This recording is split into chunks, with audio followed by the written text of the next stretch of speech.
नमक जितना प्यार। पुराने जमाने की बात है। एक राजा था वीर सिंह। उसकी 3 राजकुमारियां थी।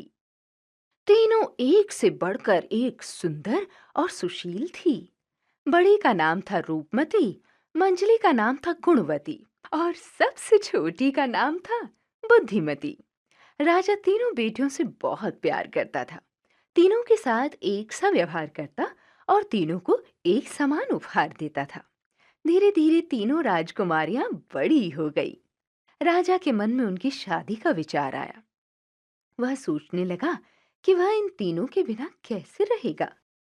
अचानक एक दिन बैठे बैठे उसके मन में एक अजीब सा सवाल उठा। उसने बड़ी राजकुमारी को बुलाया और उससे पूछा, मैं तो तुम्हें बहुत प्यार करता हूँ, पर तुम बताओ कि तुम मुझे कितना प्यार करती हो। राजकुमारी उसे हैरानी से देखने लगी। कैसी बात कर रहे हैं पिताजी? यह भी कोई पूछने वाली बात है?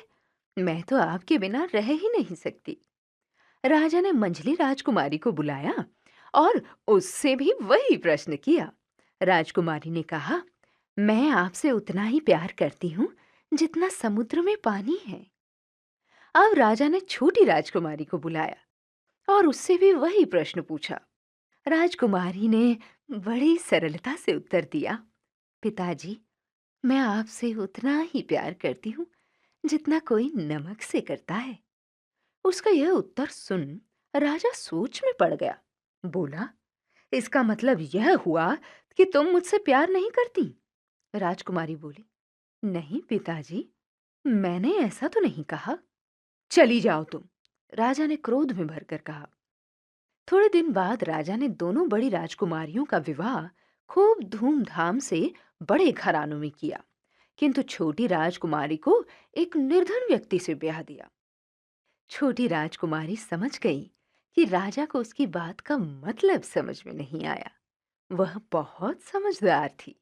उसने हार नहीं मानी। शादी के बाद उसने राजा को अपने घर खाने पर बुलाया। राजा बेमन से खाना खाने बैठा, किंतु थाली देखकर उसके मुंह में पानी भर आया। छोटी राजकुमारी ने सब चीजें राजा की पसंद की बनाई थी। राजा ने खाना आरंभ किया, किंतु खाते ही थू थू करने लगा। यह क्या बनाया है? सब्जी में नमक ही नहीं है। ऐसा खाना कौन खा सकता है? बुद्धिमती ने मुस्कुरा कर कहा, देखा पिताजी, हम सब नमक से कितना प्यार करते हैं। और उसने सब सब्जियों में थोड़ा थोड़ा नमक मिला दिया। राजा को अपनी भूल का एहसास हो गया। उसने राजमहल पहुंचकर राजकुमारी को वहां बुलाया और उसे धन दौलत से माला माल कर दिया। उसके रहने के लिए राजा ने एक बहुत सुंदर महल भी बनवा दिया। इसके बाद छोटी राजकुमारी भी सुख से रहने लगी।